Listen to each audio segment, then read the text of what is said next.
Estamos de vuelta en Mesa Testigo. Vamos a hablar ahora con Carlos Fara, consultor político, uno de los consultores políticos más importantes de la Argentina y presidente también de la Asociación Internacional de Consultores Políticos. Carlos, ¿cómo estamos? ¿Qué tal? ¿Cómo estás? Un gusto verte. Lo mismo digo, Carlos. Bueno, pasaron las elecciones porteñas, es el tema de conversación en estos días. Vos, tus columnas que solés publicar en distintos medios, bueno, suelen usar títulos muy ingeniosos. ¿Qué títulos le pondrías a la elección porteña de este domingo? El ocaso de una estrella, ¿no? Porque claramente, digamos, 20 años seguidos de ganar elecciones desde 2005 muestran, digamos, obviamente el desgaste, pero además el hecho que ya después del 23 el PRO como cabeza de Juntos por el Cambio había dejado de ser el cambio, ¿no? Había dejado de ser una marca atractiva, una marca novedosa, y bueno, todos los conflictos internos no ayudan, y te tiro de gracia el hecho de que los dos precandidatos presidenciales se hayan ido de la fuerza, ¿no? Lo cual pone todo en cuestionamiento, la capacidad de liderazgo y de conducción, de contención del propio Mauricio Macri. Bueno, ayer, digamos, terminó de ser un tiro más, digamos, en el pie de los que ya conocíamos. ¿Cuál te parece que fue el peor o los peores errores de Macri en todo este proceso para terminar con este resultado? Bueno, a ver, primero que el PRO, digamos, claramente venía mal, ya se veía venir en las últimas semanas, que no tomó cuerpo, no pudo aprovechar el debate de ficha limpia, ¿no? Para despertar algún sentimiento republicano. Está claro que el tema económico y social es preponderante en la cabeza de la gente. Yo siempre pensé que un triunfo de Santoro me parecía poco probable en una ciudad que es mayormente no peronista y que finalmente iban a terminar tomando una de estas opciones no peronistas para poder, vamos a decir así, mandar el mensaje de cuál es la tendencia central histórica de la ciudad, y un peronismo que hizo una elección razonable teniendo en cuenta que hace 4 años atrás en la legislativa de medio término había sacado 25%, ahora está sacando casi 28%, vamos a decir, sigue siendo la principal oposición dentro de la ciudad, pero tampoco, digamos, se perfila con gran proyección. ¿No te sorprendió entonces el triunfo de Adorni en esa disputa por la interna de la conducción de la derecha? Sí, por lo menos el que haya sido tan categórico, ¿no? Sí, totalmente. En la medida en la cual el peronismo tiene un piso de por lo menos 25 puntos en la ciudad históricamente, si se acercaba un poco más a los 30, bueno, el que ganara no peronista necesitaba por lo menos superar ese parámetro.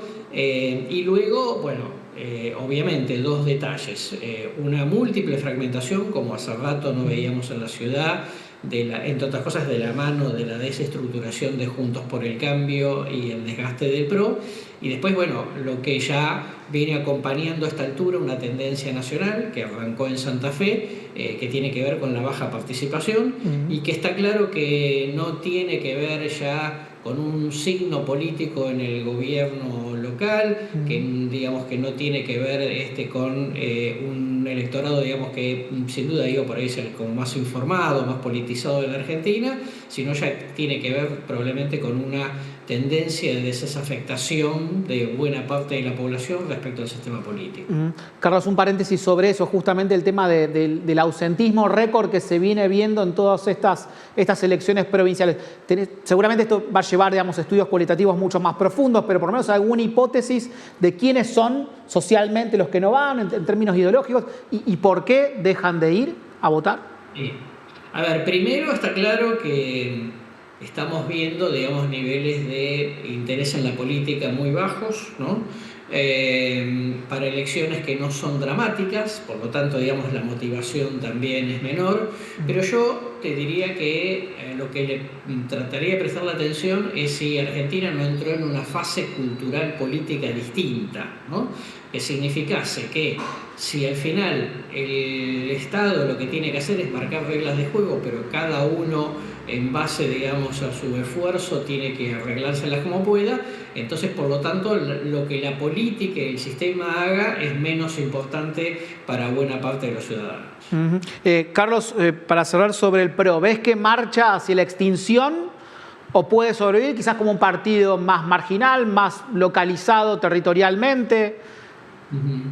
Mira, yo creo que fue el principio y el final del PRO como protagonista político nacional, ¿no? Porque claramente, más allá de del impacto en la propia ciudad, los primeros que sacan cuentas son sus dos gobernadores, ¿no? Frigerio y Nacho Torres, que seguramente, digamos, ayer tuvieron todo el incentivo para empezar algún tipo de alianza política de cara a octubre. Eso, con lo cual ya te desestructura, digamos, el PRO nacional en la práctica. No necesariamente está muerto, digamos, ¿no? O sea, todavía tiene 2 años y medio de gestión en la ciudad como para eventualmente recuperarse.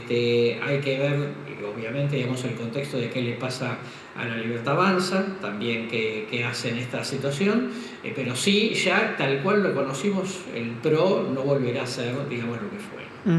Carlos, y pensando en las elecciones que vienen del otro lado de la General Paz, dentro de un par de meses en la provincia de Buenos Aires, ¿cómo impacta este resultado en la conformación de algún tipo de acuerdo? ¿Te imaginás, lista la Libertad Avanza con el refuerzo de algunos amarillos o ex amarillos que abandonen el barco de Macri? ¿Cómo te imaginas ese escenario bonaerense?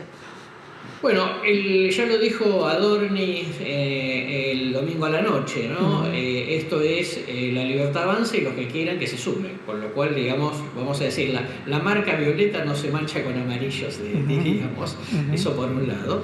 Luego está claro que lo que podía medir el PRO como marca hasta ayer, hoy en la provincia de Buenos Aires mide menos y la Libertad Avanza mide más, pero con un peronismo que, aún desgastado, con conflictos internos, de todas maneras, es el aparato del Estado en la elección de septiembre, va a tener su peso. Yo creo que, además, la Libertad Avanza tiene una cuestión adicional, que es la posibilidad de que haya tercer espacio republicano, moderado, los radicales, con algunos del PRO, la figura de María Eugenia Talerico. Me parece que, ojo, que eso puede dividir el campo no peronista y entonces, digamos, el peronismo tener por ahí algún tipo de aliciente en septiembre que genere un clima de viento a favor para octubre. ¿Te parece que en esta disputa sucesoria entre el viejo kirchnerismo y el neo-kirchnerismo de Kicillof, a pesar de todas las tensiones y disputas, pueden llegar a algún tipo de acuerdo, de entendimiento, que sea por sobrevivencia mutua? Sí, yo creo que a un entendimiento van a llegar, no me caben dudas, digamos, varios de los pasos más complicados ya los dieron, se aceptó el desdoblamiento, se aceptó el cronograma más amplio como pedía Kicillof, y al mismo tiempo, bueno, deshicieron los pasos, ¿no? Queda por ver si aceptan colectoras a nivel municipal, porque eso podría ser una especie de, vamos a decir, de remedio al no existir las primarias abiertas. De manera que yo creo que acuerdos van a tener, más allá de que haya mucha tensión con las candidaturas. Sobre todo porque además ahora, como quedó el cronograma electoral, tienen que en la práctica negociar todo el paquete antes, ¿no? De qué pasa en provincia y qué pasa de cara a octubre. Lo cual, digamos, no significa que eso mejore la calidad de la oferta. Me parece que tienen una crisis estructural complicada y que no vamos a ver la resolución de esta película hasta después de la elección de octubre. Carlos, en las elecciones porteñas, en las últimas horas antes de la elección, se armó mucha polémica por este video generado con inteligencia artificial en el cual Macri supuestamente llamaba a votar a Adorni. Bueno, eso generó mucha polémica, denuncia del PRO, respuesta de Milei. Digo, ¿esa es la nueva normalidad de las campañas políticas en lo que viene a partir de ahora? Sí, sin lugar a dudas. También es cierto decir que si el perjudicado, ¿no? Reacciona muy rápidamente y los medios masivos son multiplicadores de la noticia, entonces todas estas jugarretas de fake news, etcétera, me parece que tienen vida corta, ¿no? Me parece que todo esto contribuye a que ya todo el mundo esté como más advertido, ¿no? Entrenado en este tipo de novedades. Carlos, pasaron ya 6 elecciones locales. Está claro que un rasgo común a todas ellas es el tema del ausentismo. Cada provincia es su mundo, ¿no? Se juega su propio partido, pero ¿ves rasgos comunes, hilos que aten a estas elecciones provinciales que se van sucediendo? Bueno, salvo este caso de Ciudad de Buenos Aires, ganaron todos los oficialismos, ¿no? Por un lado. Luego decir que, bueno, eran todos los 6, no sé si lo incluimos a Jorge Macri, digamos, todos dialoguistas, ¿no? Con el gobierno nacional. Me parece además que a todos los caracteriza la fragmentación, ¿no? Que hay un ganador. Bueno, en este caso, el caso de Buenos Aires, el ganador es el oficialismo nacional, es un oficialismo al fin, pero que hay una gran fragmentación de las oposiciones, lo cual, digamos, para mi gusto, también esta va a ser un poco una marca que va a terminar afectando octubre, ¿no? Y en general, las elecciones la ganan los que tienen mayor disponibilidad de recursos, ¿no? Los oficialismos provinciales, en este caso el oficialismo nacional, pero que para el resto de la política, vamos a decir, se vuelven menos competitivos también por tener menos recursos materiales. Carlos, ¿estos resultados provinciales anticipan algo de las elecciones nacionales que vamos a tener en octubre? Que también son un mundo, porque son 24 elecciones diferentes. Es probable, ¿no? Digamos, en principio uno debería decir, más allá de estas situaciones, todo sigue en la corriente de que se visualice un triunfo de La Libertad Avanza a nivel nacional, aun cuando eventualmente pudiese perder en provincia de Buenos Aires, que es todo un capítulo aparte, pero que me parece que en muchos lugares, digamos, el gobierno se consolida por los logros económicos, ¿no? Aun cuando viene sufriendo algún tipo de desgaste en los últimos meses, y por el otro lado, el hecho que, insisto, le va a costar mucho poder empardar presencia comparado con lo que puede hacer el gobierno nacional. Carlos, ¿puede haber alguna novedad, algo que sea como una especie de laboratorio de alguna novedad con respecto a alguna alternativa, sobre todo opositora, ¿no? Para 2027, o vamos a tener que esperar que pasen las elecciones para que aparezca algo nuevo? No, primero yo sería cauteloso, después de lo que pasó en 2017, yo creo que hay que ser cauteloso con proyectar las elecciones de medio término, ¿no? Pasó en el 2013 que ganó Massa, la estrella fue Massa, después no pudo ser presidente, pasó en el 17, pasó en el 21, que parece que Juntos por el Cambio se llevaba todo puesto y terminó. Entonces digo, me parece que hay que ser cauteloso respecto de las proyecciones, en primer lugar. En segundo lugar, yo creo que hay espacio para que aparezca algo nuevo, sin lugar a dudas. Está claro que después de Milei, los fenómenos de aparición exponencial, de corto plazo, que crecen muy rápidamente, están a la hora del día en el mundo, digamos, así que tampoco lo descartaría en este caso. Y luego el hecho que, diluido el PRO, no me llamaría la atención que aparezca alguna tercera opción republicana juntando distintos trozos de expresiones políticas que vemos hasta acá, y que no haya figura hoy no significa que no la vaya a ver dentro de 2 años. Carlos, te hago la última, digamos, viendo a la distancia la experiencia de Santa Fe con un gobierno nuevo, con mayorías que encara, bueno, una reforma constitucional. ¿Cómo estás viendo la gestión Puyaro, este proceso político santafesino nuevo? También pensando que, bueno, hay posibilidades de emergencia de dirigentes nuevos, más allá de que Puyaro dice que él quiere seguir siendo un referente provincial y jugando en esta cancha santafesina, pero bueno, también sabemos que lo están empezando a mirar también desde Buenos Aires, ¿no?